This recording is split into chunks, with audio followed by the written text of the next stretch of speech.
Hello MPPSC aspirant, स्वागत है आप सभी का अपने यूट्यूब चैनल एमपीपीएससी वाले में। So without wasting any time let's jump into the topic. भगवान महावीर जो जैन धर्म के 24वें तीर्थंकर थे और जिन्होंने ही जैन धर्म को आसमान की ऊंचाइयों पर पहुंचाया, और आज अगर जैन धर्म भारत और विश्व की धरती पर मौजूद है तो भगवान महावीर के कारण ही हैं। तो कुछ बातें हम पढ़ेंगे भगवान महावीर के जीवन के बारे में।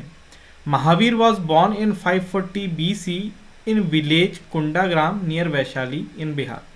भगवान महावीर का जन्म होता है 540 BC में कुंडाग्राम वैशाली में। भगवान महावीर का जन्म क्षत्रिय कुल में हुआ था और ये राजा के पुत्र थे, यानी इनका जन्म भी एक राजवंश में हुआ था।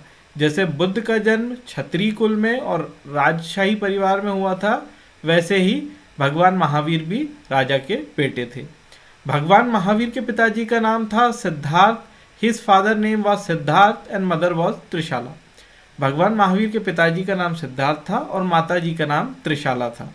Mahavir was married to Yashoda whom he had a daughter Anuja Priyadarshini. भगवान महावीर का विवाह होता है यशोदा से, जिनसे उन्हें एक बेटी होती है जिनका नाम रखा जाता है अनुजा प्रियदर्शनी। अनुजा प्रियदर्शनी के पति ही जमाली होते हैं, जो कि भगवान महावीर के पहले डिसिपल यानी शिष्य बने। At the age of 30 after the death of his father he left his home and became ascetic who proceeded in search of truth. जैसे कि भगवान बुद्ध ने 29 वर्ष की आयु में अपने घर का त्याग कर दिया था, वैसे ही भगवान महावीर ने 30 वर्ष की आयु में अपने पिता की मृत्यु के बाद अपने घर का त्याग कर दिया और इसके बाद एक तपस्वी बन गए और सच की खोज में निकल गए। He was accompanied by Makkhali गोशाला, but due to some differences he left him and founded आजीविका सेक्ट। भगवान महावीर के एक साथी हुआ करते थे जिनका नाम था मक्खली गोशाला। मक्खली गोशाला और भगवान महावीर ने कुछ समय तक साथ साथ तपस्या करी, सच की खोज में भी भटके, लेकिन भगवान महावीर और मक्खली गोशाला के बीच में कुछ डिफरेंसेस हो गए, यानी दोनों के कुछ मतभेद हो गए और मक्खली गोशाला अलग हो गए।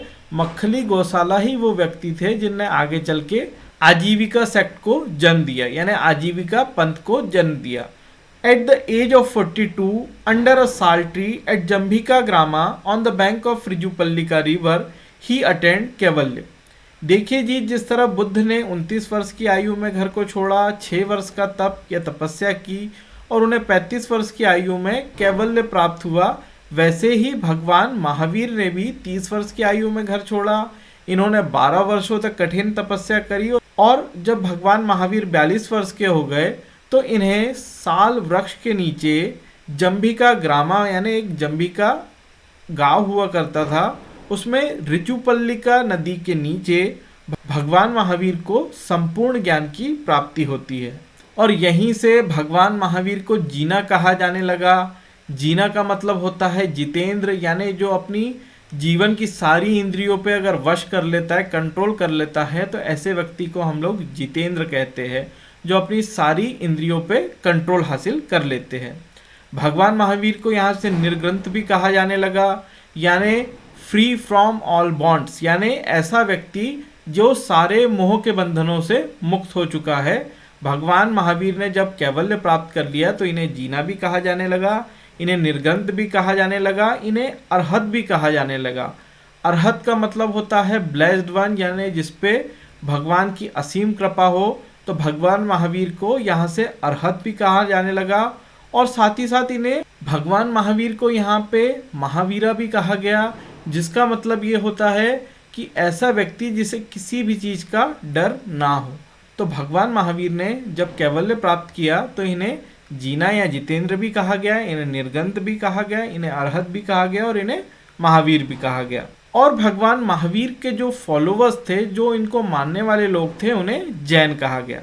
भगवान महावीर ने अपना जो पहला उपदेश दिया ये इन्होंने पावा में दिया, जहाँ पे इनके 11 शिष्य मौजूद थे। He delivered his first sermon at Pava to 11 disciples. Later he founded Jain sangh at पावा। जैसे कि बुद्ध ने बुद्ध धर्म के मानने वालों के लिए संघ बनाया था, वैसे ही महावीर जी ने भी जैन धर्म के मानने वालों के लिए जैन संघ बनाया था पावा में। At the age of 72 in 468 BC, he was passed away at Pawapuri. भगवान महावीर का 468 BC में 72 वर्ष की आयु में पावापुरी में मृत्यु हो जाती है। अगर आपको हमारा YouTube चैनल अच्छा लगता है तो प्लीज़ इसे लाइक कीजिए, शेयर कीजिए, सब्सक्राइब कीजिए और बेल आइकन को प्रेस करना ना भूलिए जिससे आपको रीसेंट वीडियोस की नोटिफिकेशन मिलती रहे। Thanks for watching.